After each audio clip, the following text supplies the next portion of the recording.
Welcome to the Work-Life Balance Podcast. I am Kara. And I am Maggie. Together, we're a power real estate team with the Bajetti Partners in Nashville. We believe that the hustle culture of today's driven entrepreneur who lives and works in Middle Tennessee requires balance.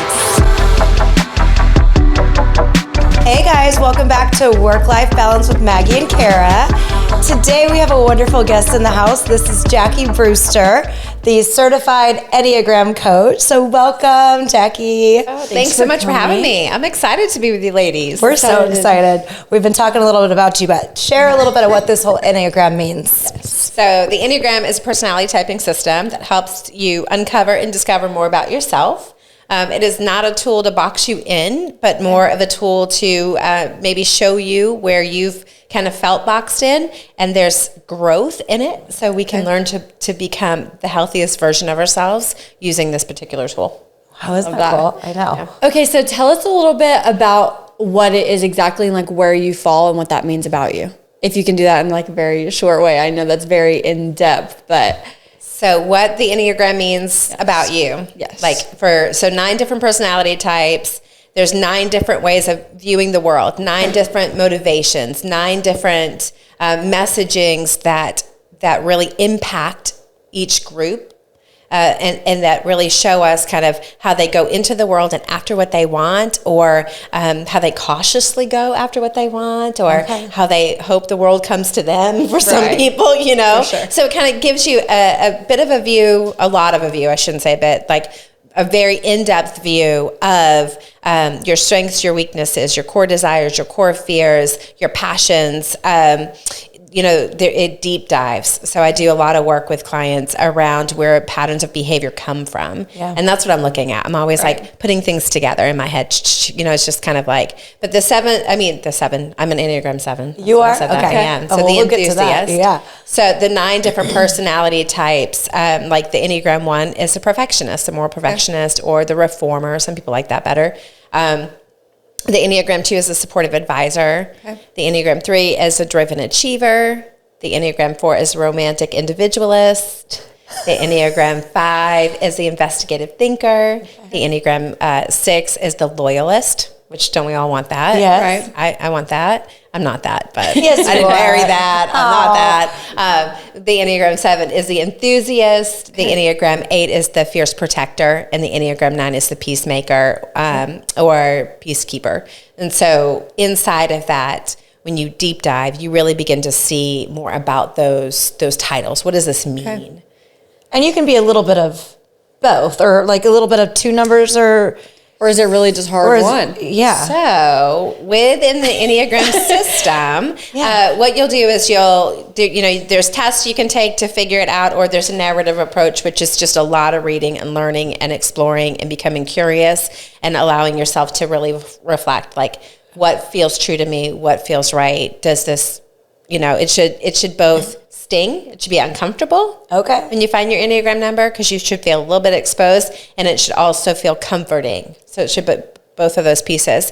But the Enneagram number, your dominant number, never changes. It's like, this is the number that the patterns of behavior as early as the age of 2 started to develop in your life. And so that number never changes, but you use the numbers to the right and to the left of you. So there's wings. Okay. And the wings have to be attached to the bird. A lot of people will say, like, I'm a 3 with a 7 wing. I'm like, no, it doesn't work like that. Okay. So if you're a 3, you're going to have a wing 2 and a wing 4. So what that means is that some of the different characteristics and personality traits of the 2 and the 4, the 3 has access to and will use for different times in their life when they need to lean into those parts to help them get their needs met, get security, and get connection, because that's what we're all looking for as human beings. Absolutely. Right? Those are the 3 basic needs of humans, from birth to death, cradle to grave. And so inside of that, and then there's an Enneagram number you move towards, and stress. So when you start to become stressed, like fear, worry, and afraid show up in our lives, like everybody, every single day, probably. Sure, it does. You'll see some different characteristics of another number come in, and then there's growth. So when you're aware, so awareness is key for this type of work. Acknowledgement has to happen.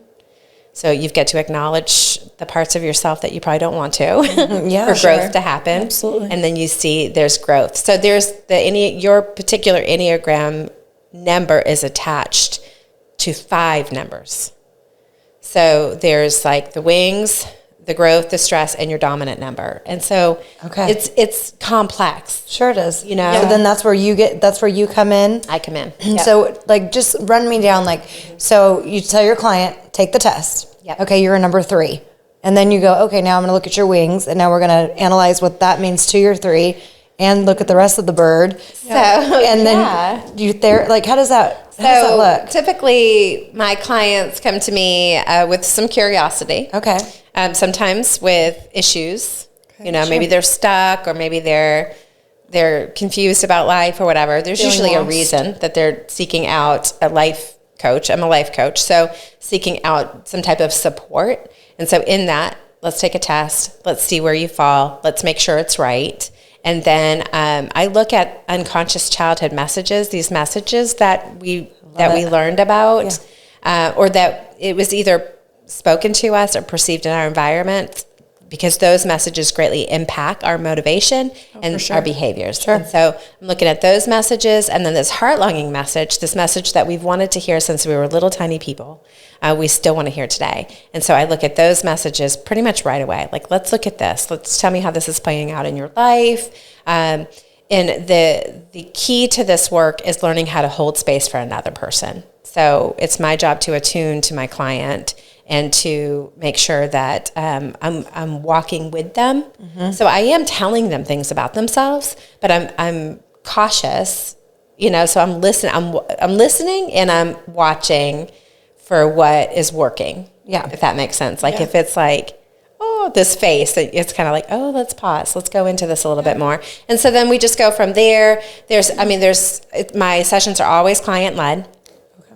So people bring their real life into my sessions, and then we unpack the Enneagram inside of their real life. Okay. So we uncover parts of themselves, and we discover what growth can look like. And so it is a beautiful journey. But they better be open for what they're going to find out and be very, very honest about it. Yeah. Because if they're not honest with you, then you can't figure out what the little inner voice was when you were a 2-year-old, right? And wanting to be loved or whatever the case might be. Maybe they were missing a parent or whatever their case might be. So that can get pretty heavy, I bet. Yes. But I know what you say, like beautiful, because at the end of it, you're seeing like a blossom, right? It is. It's beautiful I love work. that. Yeah, it's a journey. Most of my clients, I've only had one client that after his second session, he was like, thank you so much. I'm going to pay out my package, but I cannot do this work. He's like, I'm just not ready. Yeah, it's a lot. And so, so most of my clients, though, I go at their pace. Yeah. I'm really cautious and careful, go at their pace. Some of them are like, I want to dive deep fast now. Yeah. And I'm like, okay, well, we're going to go. Yeah. Yeah. But I don't know that you know what you're asking for. And so, I'll walk with them. Right. But carefully. Okay, I have a few questions for you. Yeah. So, and they all kind of tie together. Okay. But one, how did you get into this and create a business out of it? Okay. And then 2, what does it actually look like for your clients to come to you? Is it more like just sessions like a therapy, like you go once a week for 5 months, or what does it look like to actually work with you? Mm-hmm. So I first discovered the Enneagram when I was on a walk with my girlfriend. Okay. And my twins were like maybe 2. And then her little girl was 3. And her little girl was sitting in this little stroller, probably eating her goldfish, reading a book. I don't know. That was not my twins. Okay. My twins were in a double runner beating each other up.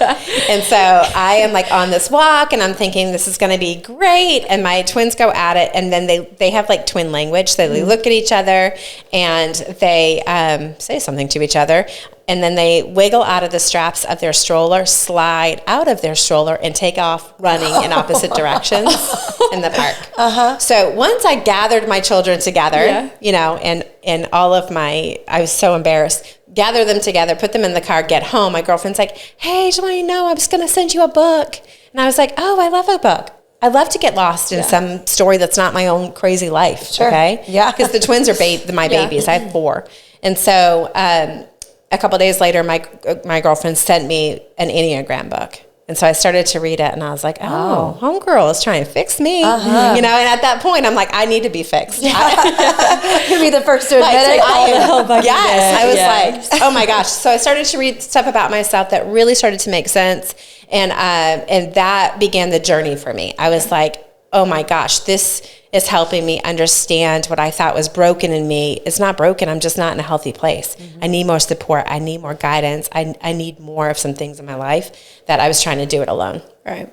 And so that started the journey. And then 5 years ago, my husband and I decided to launch what we thought would be a consulting business. It's completely different than what we thought it was going to be. Maybe it was 6 years ago now. And he said, why don't you get certified in Enneagram? You're really, really good at this. I think this could be a great part of our company. And so I did, and I had no idea that it would become what it is today. Wow. No idea. So at 40, I launched this company. And so Enneagram with JB, and started to see clients. And I got a book offer very early on. My first book, which is a 52-week Enneagram devotional with my girlfriend, Eva Nunziato.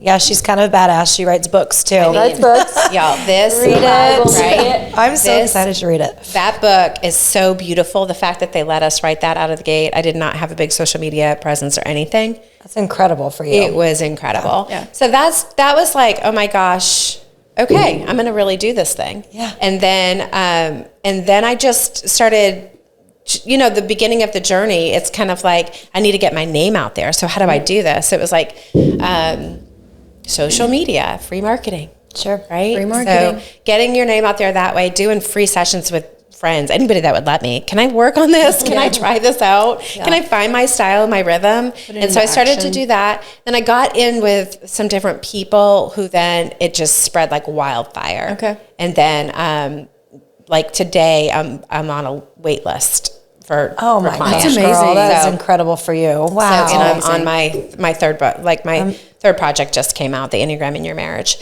just came out in the spring of this year. So, gosh, the journey, and this is and you can get that on Amazon. You can get all of this on Amazon. Okay. Anywhere books are sold. I think Barnes & Noble, right down the street in Cool Springs, has all three of my products. That's amazing. Yeah. That is truly, truly amazing. Yeah, that's neat. Yeah, Target carries them. You're a badass. She is. All of that, I told you. It's so neat. So good stuff. It's just kind of like the doors opened. I'm walking through, and I'm just trying to figure out what next. Yeah. Mm-hmm. And I love clients. I love to see clients.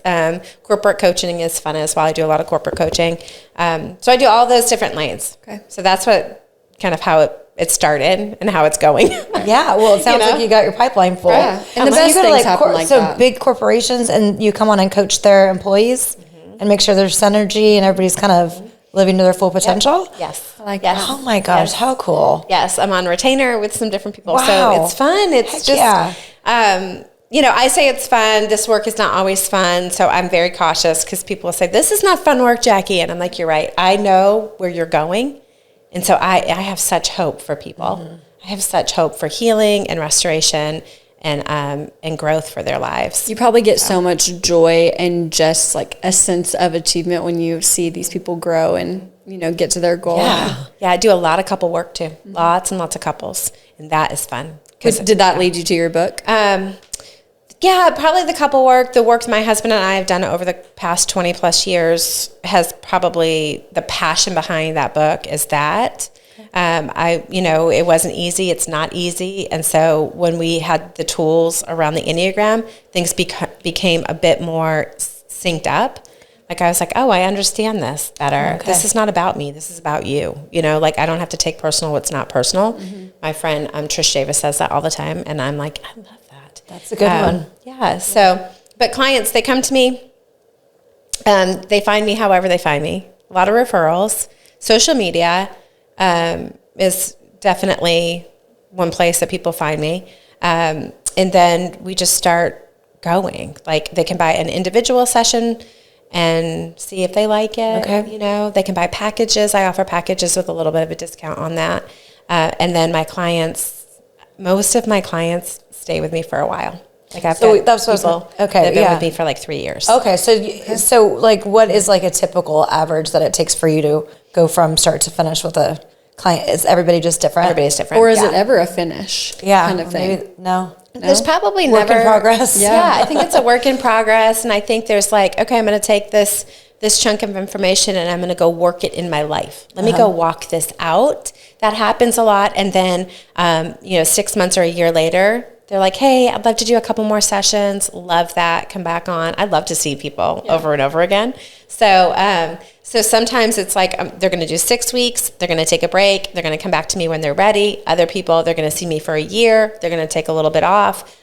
I'll maybe do a couple of sessions the next year, just touch bases or something that they recognize that they want to work on. Yeah. So it flows like that. So there is not it's 6 weeks and here you go. You got all that you need. Right. No. There are people that teach it like that. I'm just more, I want to journey with people. So it's a little bit different probably in the approach. You probably get so deep into these people's minds. And it's definitely like a therapy. I mean, I know that you're not a therapist, Not a therapist. But it's like when you go to therapy for years or whatever, and then you go and you do tune-ups or, okay, like I derailed a little bit, I need to get back on path. So it's the same thing that you're practicing with your clients. Yep. So, that's not working so well. Now, do you find that people's numbers ever change? They or don't. You're a solid 3? Well, so I'll tell you this. Your number does not change, but sometimes it takes us a while. I've had a client for, I think it's like 2 years, and we've been doing so much work. And there just was a piece that kept slipping, and I'm like, man. So I was cooking dinner one night thinking about it, and I had this epiphany. I had this aha moment, and I was like, this is not his number. The one that we've been working on, he presents as if it is, but what's below the surface is something different. Okay. And so I went, then our next session, we had a conversation. We've had a couple conversations in exploring the possibility of it being something different. And he's like, I don't want it to be that number. And I'm like, I know you don't. That's probably why it is that number. Yeah. And it makes a lot of sense. So the motivation is what matters when we talk about Enneagram, but everybody looks at behaviors. Okay. Like they act like this, so they must be this. So it's my work to get below that and to really try to dig out motivation. And sometimes you're going, and you realize, I don't think we're on the right number. Mm-hmm. And this is a long time. Yeah. Well, we both took the test prior to you coming because obviously we wanted to know our numbers. And I think like for me, the way maybe I perceive myself and maybe what's actually maybe underneath could totally be different. As I was answering some of the questions, like I see myself as the life of the party, but sometimes I don't want to be that. Like I want you to be it and I want to sit in the background. So like those kind of questions, like you're like, okay, that's how maybe you perceive me as the energy of the party. But like sometimes I don't want to be that energy. I want you to be the star and let me just chill in the corner. Yeah. So those, I could see how your number could be different than how you're answering it. Because you're almost answering on behalf of how somebody looks at you. Right. Rather than actually how you feel what inside. you want to be rather than what you are. Yeah. Which that's what I wanted to ask too. How accurate are the online tests? Or do you have a program and a test that you've kind of cultivated that is more accurate, or what do you think? So the tests, people say that they're about 75% accurate. Okay. Who are the people? You guys, I don't know. Yeah. But people say that. And even in that, so any personality test system that you use, regardless of whether it's this or Myers-Briggs or anything, it's not going to be 100% accurate because it's not a blood test. Right. This is a test of awareness to self. Yeah. And so it's there's wiggle room inside of this. So the goal with Enneagram, and has always been the goal with Enneagram, is self-awareness and curiosity of self. And so this is not a tool that we want you to like read about yourself and then put sticky notes all over and then start acting that out. Like I'm an Enneagram 7, so I'm the enthusiast and I'm going to do this and this is why I do this.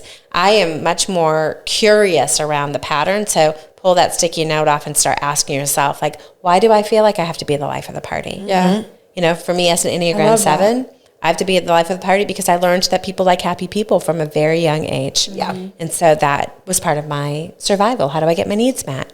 Be happy. Yeah. Be likable. Be whatever. And the second you're not, they're like, wait, what's wrong, Jackie? Yeah. Wait, why aren't you laughing and smiling? You're like, shit, I'm exhausted. Right. I'm always smiling and making you happy, but damn, I'm tired. Yes. Okay, I get like that. That's why I'm like, oh my gosh. Yeah. So totally I love, so you're talking to two girls that have degrees in psychology. So this is straight down our, Right down our we alley. talk about this kind of stuff on different levels all the time. So All the time. like, I don't think we go a day without bringing it up in some because form. it is, it's life. Like, Life. Yeah. you have these degrees and you have a certification in this, and it's all the same. Yep. It all comes down to patterns, learned behavior, Right. everything that our whole life has brought to this point. Right. And it's beautiful that you can save it a into marriage, words. like in your case, or, you know, work on your friendships or work on yourself through learning actually who you are. Right. I do have another question for you, which, you know, I'm full of questions all the time. Yes. But, okay, so you probably get super, super deep into people's minds and just actions and everything. Do you ever feel like you take on, like, empathetic feelings for them and just start feeling their stress and their problems because you are surrounded by it and It's a great talking about question. it? Yeah. It's a really great question. Early on, I would be like, no. The more I do it, the more I'm aware of the heaviness in some of the situations. So am I empathetic? I'm always empathetic. I'm not an empath though. Okay. So I think that there's a difference there. In my approach, empathy and compassion are incredibly important to my approach and attunement. So I'm attuning to another person and I'm offering them that attunement. And so I have to do things at the end of the day to help me recenter. Right. So I've got to take walks. I've got to work out. I've got to do different things that help me to release the tension that I feel in my body for carrying other people's stories, Sure. you know? So now I won't, like, do I carry it where I'm like, oh my gosh? No. Do I carry it where I feel like, I hope this weekend is okay? Some of them, yeah. Wow. Yeah, I do. Do I reach out and make sure they're okay? I do not. Okay. Like there's a professional line in that for me. You can't cross over to being a friend. Yeah, and I'm not going to do that. Can they reach out to me and message me and tell me something? They sure can. But even in my response, I'm careful. And on the weekends and things like that. You know what I'm saying? But I'm always available, but I am not, I'm careful around those lines. Well, you don't want it to take over your own personal life, too. Right. And then you start feeling those pains and Right. putting it onto your children and your Right. husband, and you're like, Yeah. shit, that's not even me. Right. That was her Yes. issue. Last night's their session. Right. So that's scary too. That Yeah, you do. I mean, there has to be, like, you have to decompress in this type of work.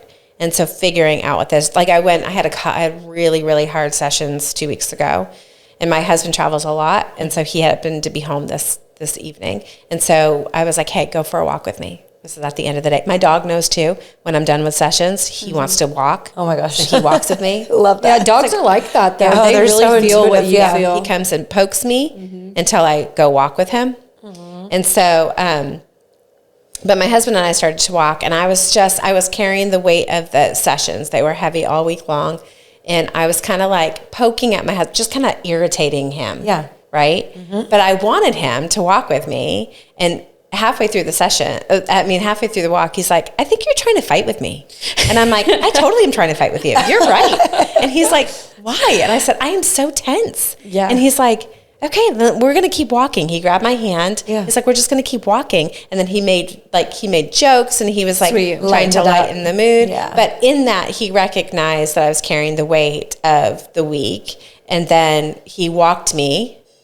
I sound like the dog now. Yeah. But he did. He walked me around until he felt me release the tension. Right. He really did, because he was like, I thought we were done. He's like, no, we got to do one more lap.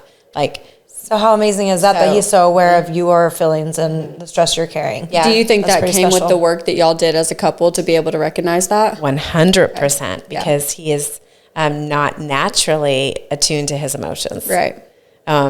He is attuned to his work. And so, so it has taken a ton of work. We've done so much therapy throughout the 24 plus years Right. they've been married. And I think it's made a huge impact. So do you guys tune up, like when you do your tune-ups with your marriage, through your own Enneagram stuff, or do you have like a gal that you trust to do Both. your sessions? Okay. Yeah, both. Some of it's just awareness that we have, or a lot of, I read constantly. I'm a constant consumer of different modalities and things like that. I want to help people get in their stories. So I'll send things to him, like, here's an article. I think this is really good. The Gottman Institute does a lot with like bids of connection and things like that. Okay. And so I send things to him. And so that was that walk. And he was like, I'm putting all kinds of bids of connection. I'm putting all kinds of coins in your piggy bank right now. Aww. And he's like, and you don't have any. You have none in this one. You're empty. Like, yeah, he's like, mine is empty. You're not filling me up at all. And so it was like this bantering back and forth that was funny. Yeah. But it was one of those things. So I think we use a lot of different resources. We're both open to learn how to connect better, and we're both intentional on the second half of our marriage together. Yeah. Because we've launched 2 kids into adulthood. We've got 2 more to go, and then it's going to be us. Yeah. And we're very aware of that. So, Yeah, and what's that look like? What And does we're that right look behind you. like? And I'm Yeah. like, because we'll be married 20 years next year. Yeah. And it's like, eventually it's going to be you and me. Do we love each other still? right. Yeah. So it's Yes. important that we've always put energy into the relationship, because you're right. The kids are your common thing right now, but when it's just the house and it's the 2 of us. Yeah. I think work is so important. You have to think of it like they wouldn't be there if you two weren't together 100%. and sharing Yeah. that love. But I mean, we'd both been in long-term relationships. Sounds like you have too. And we talk about it all the time. Like, the grass is not greener on the other side. It's green where you water it. And Yeah. you That's have right. to put that work in. Yes. Because you could just up and walk away if you're having a hard time. But I mean, you're going to have the same problems with somebody else that you're having Yes. if you don't fix it. Well, you So, repeat what you don't repair. exactly. Oh, I love that. Ooh, good one. So You repeat what you don't repair. Yes. I think that Well, goes for some- everything in life. And some people are Everything. scared of therapy. Like, they think psychology, oh my gosh, Right. you're gonna, like, you're analyzing me, blah, blah, blah, blah. So this might be like a softer term. It's really, the end goal is the same. It is the end goal is an awareness. The difference with coaching and therapy, there's a difference. With therapy, the therapist is guiding you, and you've got to get there. Gotcha. Okay. As a coach, I get to bring it right to you. Yeah. I get to tell you about yourself, where a therapist guides you to learn about yourself in a different way. So it's 2 different modalities, and the approach. I have quite a few clients that see me and a therapist. And so I'm careful with the work that they're doing there. I would assume that the work that we do probably brings a different element of awareness in the room for the therapist. And so it works well together, but Okay. it is, it's a different approach. Just a different approach. Yeah. And the goal is for you to learn more about you so that you can love you, and so that another person can love you as well. Right. Right? Yeah. And that you can learn how to love others through a different lens. Yeah. Because if you don't love yourself, how can you love anybody else or Right. take care of yourself to take Right. care of everybody else? Oh my God, I could talk about this for I know. hours. I could I too. love this I stuff. could This is too. like, But I right love down that our though, alley. because you really do have to understand other people to know how to interact with them. And we talked about this with Angela. We've talked about it with a ton of people. But even I'm looking at your book right now with just your partner, to be able to get through hard times, you have to understand how they take in information and how they put out information. Because it's like you said, it's not always personal. They could be No. mad like you were on the walk, and Yes. not even mad at him or anything, just mad in general, or not having a good day, whatever. And if you can't get that out in the right way, then it's just going to hurt you more. Yeah. So real quick, circling back on like how it is in the workplace also, Yes. because I know when you spoke, which is how we met this beautiful girl, at the CMG's thing, but I know like Angela Prophet, I told you about her, and she does the color cards. Like, so if you're a gold or an orange or blue or green, then you can look at who you have surrounding you. And you're like, okay, those are your strengths and weaknesses. Like, these are the lines, the positions you should be in the job place. The same kind of thing probably goes for this. Right. It might be a beneficial thing, and you do it with the corporates, I but do. like everybody kind of knows your number, and then that's where we kind of find your strengths and weaknesses, and we can fill each other in. Right. Yes. And the corporate environment, it's a bit different. So I'm not going deep dive in corporate environments. I'm very cautious to expose the childhood story of anybody in a corporate environment, even though the childhood story informs who we've are. become. Yeah. Right. Right? You guys know that with you guys' 100%. background for Yeah. sure. And so in a corporate environment, it is understanding the enneagram type of the people around you, strengths and weaknesses, also the way that they communicate, the way they take in information, process information, and also deliver information. That is so important because it gets so confusing. There's within the Enneagram system, there's stances. So there's the assertive stances are the Enneagrams 3s, 7s, and 8s. They stand independently. They go into the world after what they want. They can push against. They are fast-paced movers, big picture, visionaries, making stuff happen. You're a 7, aren't you? I'm a 3. Oh, okay. But that makes sense. Yeah. I'm surprised you're not, but we'll go there later. It's in this. My test might have been wrong. This, right? Maybe it is. So it's in this drive that the 3s, 7s, and 8s are in. Then you've got another grouping, the 1s, 2s, and 6s, and they are compliant. I was at a corporate event a couple weeks ago, and they were like, can we change the word compliant to agreeable? And I'm like, we can, if you'd like that one better, sure. If you like that word, I don't care. Whatever makes means sense the same to you, thing. right? Yeah. It does. But whatever. You're a rule follower. You are, Compliant. So, compliant. Yeah. I was like, okay. But the 1s, 2s, and 6s are compliant. They move towards people to try to figure out what's right, what's good, what's true.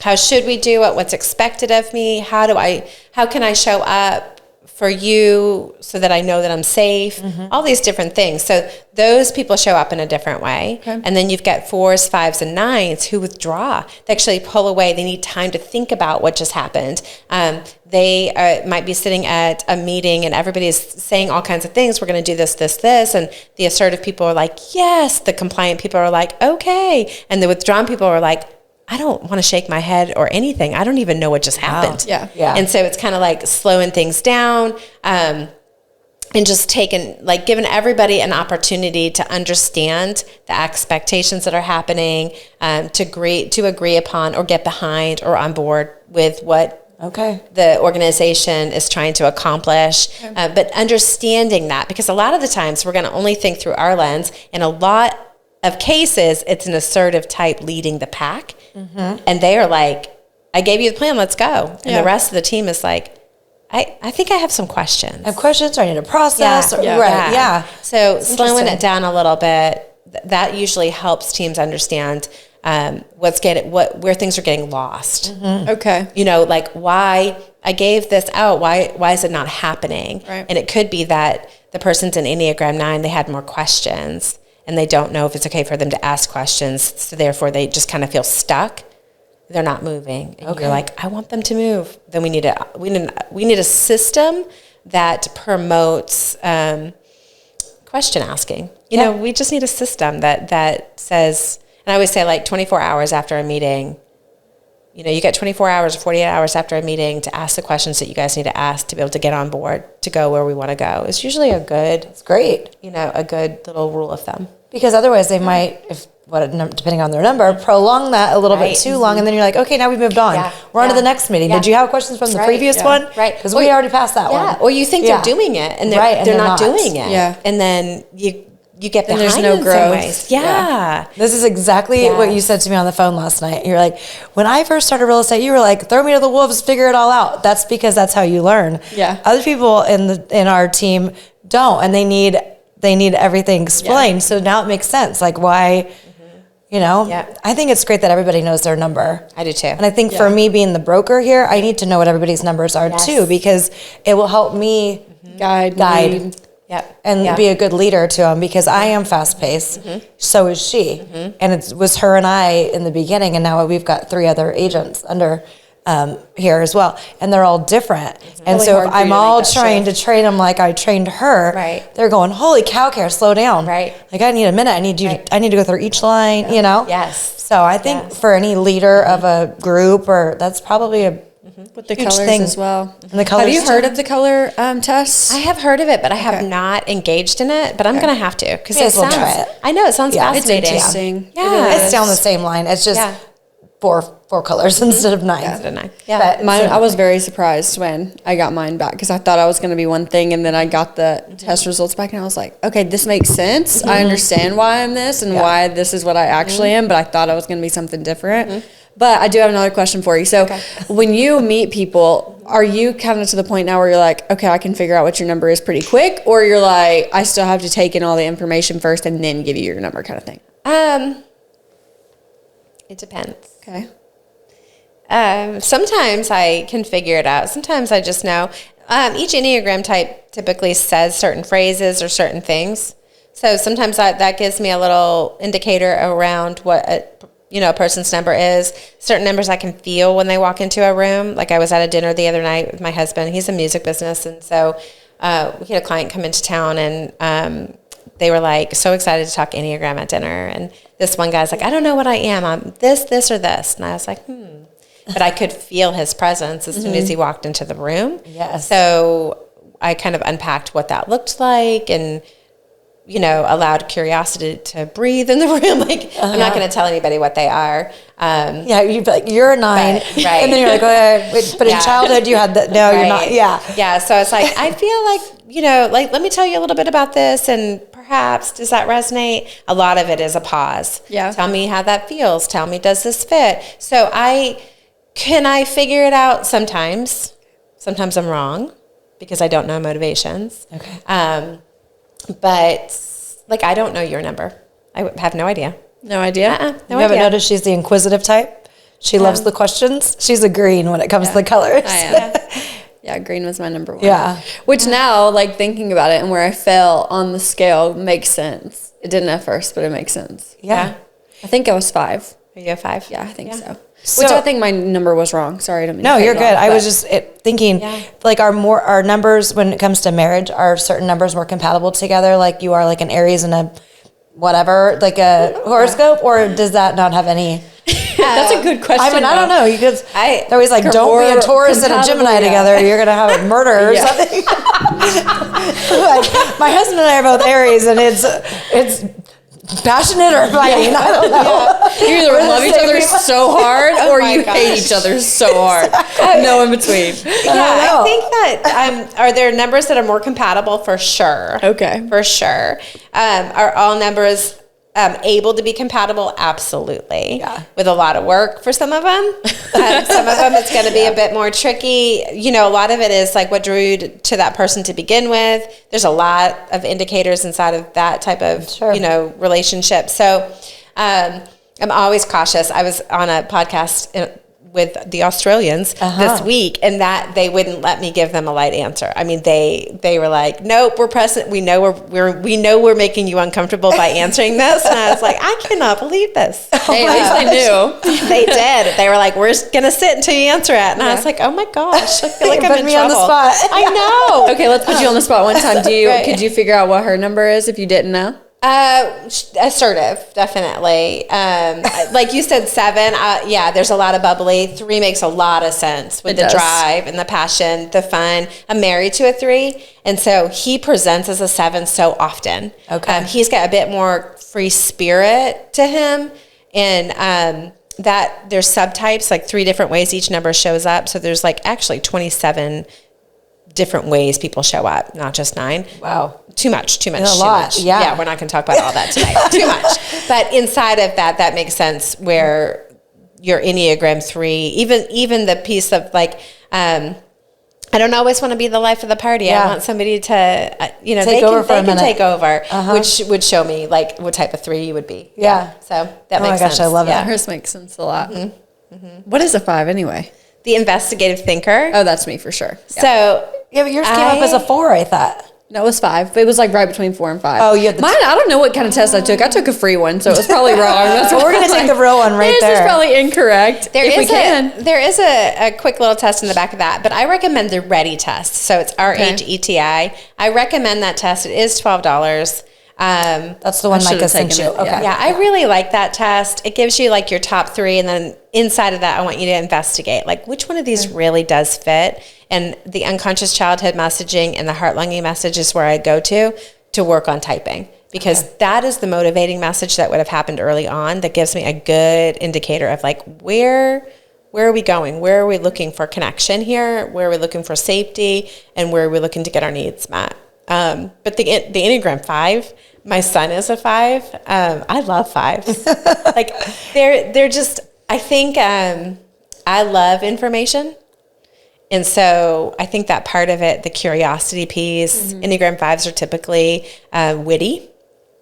They're funny. They have like a little wit to them. Enneagram 5 with a 4 wing is like creative and a little bohemian. Oh my gosh, you. Yeah, literally. I mean, look at what I'm wearing right now. Birkenstocks.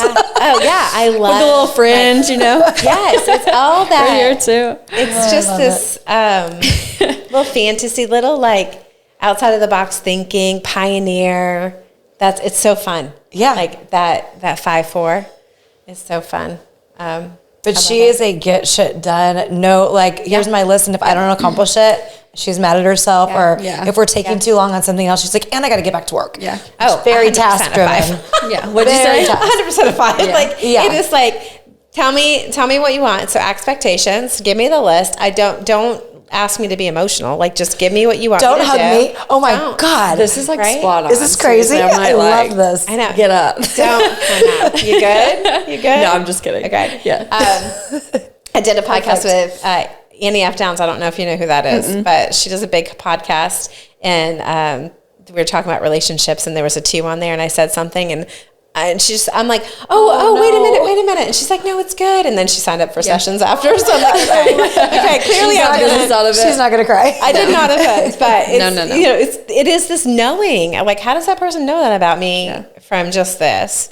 But that is so crazy. Yeah, that Enneagram 5. It is, and the 3 and the 5, you guys are in the same grouping, 1s, 3s, and 5s. That makes in sense. this competency group. And so it is when you think about that horse story I told, Yes. it's like we're going to get stuff done. Like, why do I have to make a connection with you? I Just know walk what you around want. the arena. Just get it done. Yeah. Like, so that's probably why you two work really well together too, I do. because there's not this emotional pull.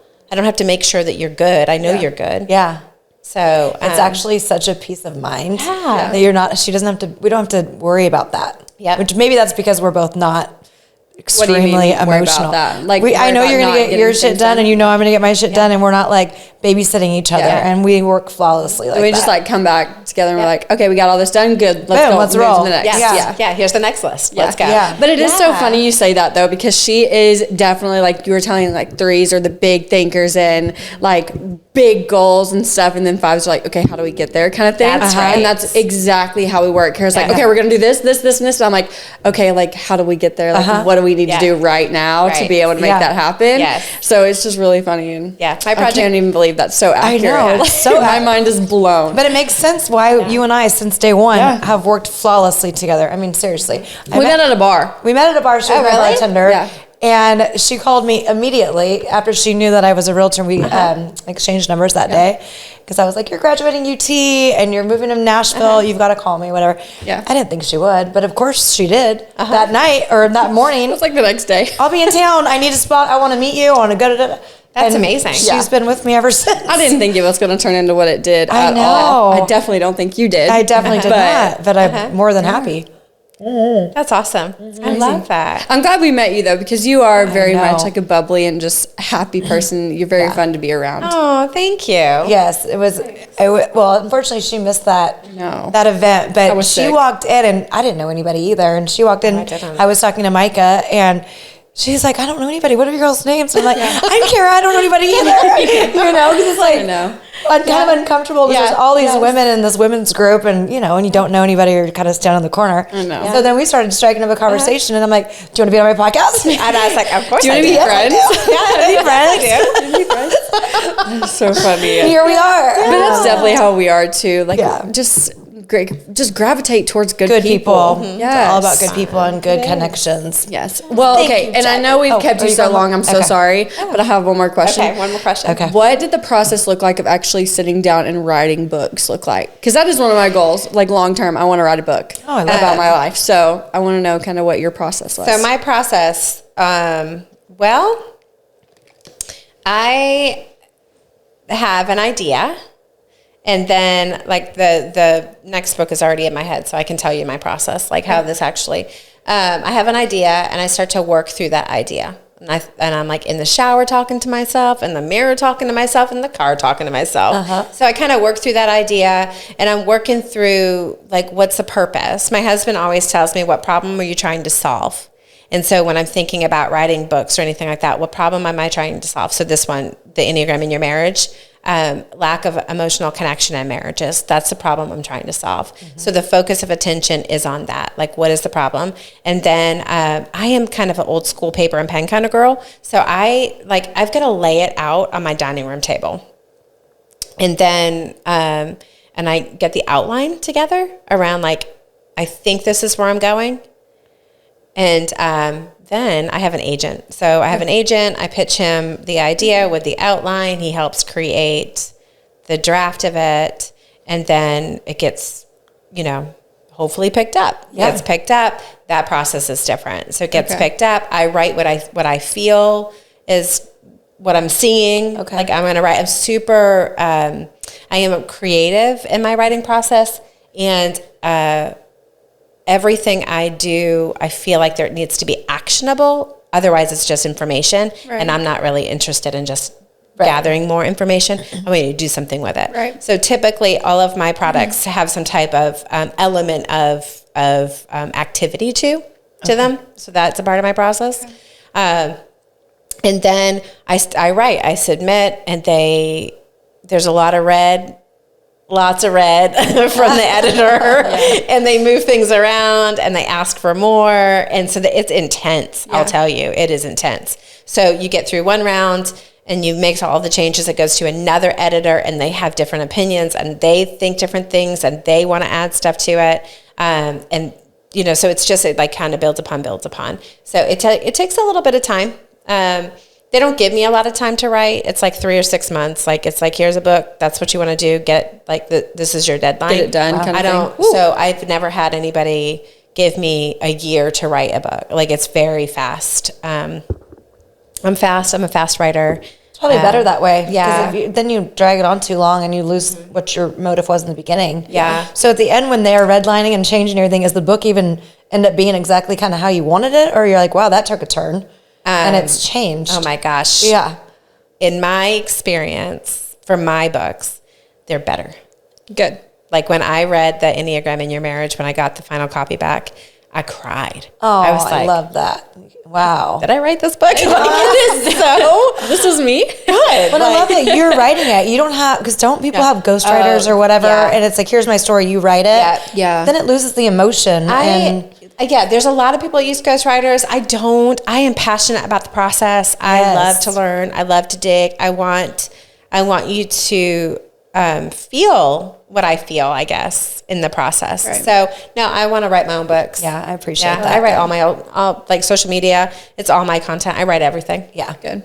Well, because you disconnect from your clients and your people watching you. Yeah, it feels ingenuine. Yeah. You do the same. Yeah. I love that. Love you, Jackie. Yes. Thank you so much. Well, we can't let you go just yet. Oh my gosh. The whole thing is work-life balance. So if you can give us one tip, because I know you've got to go, but if you can give us one tip on how you balance your work and life, let us know. Oh, there you go. I wake up at the same time and go to bed at the same time. Every single day of the week. Every single day of the week. Even on a night that you have cocktails.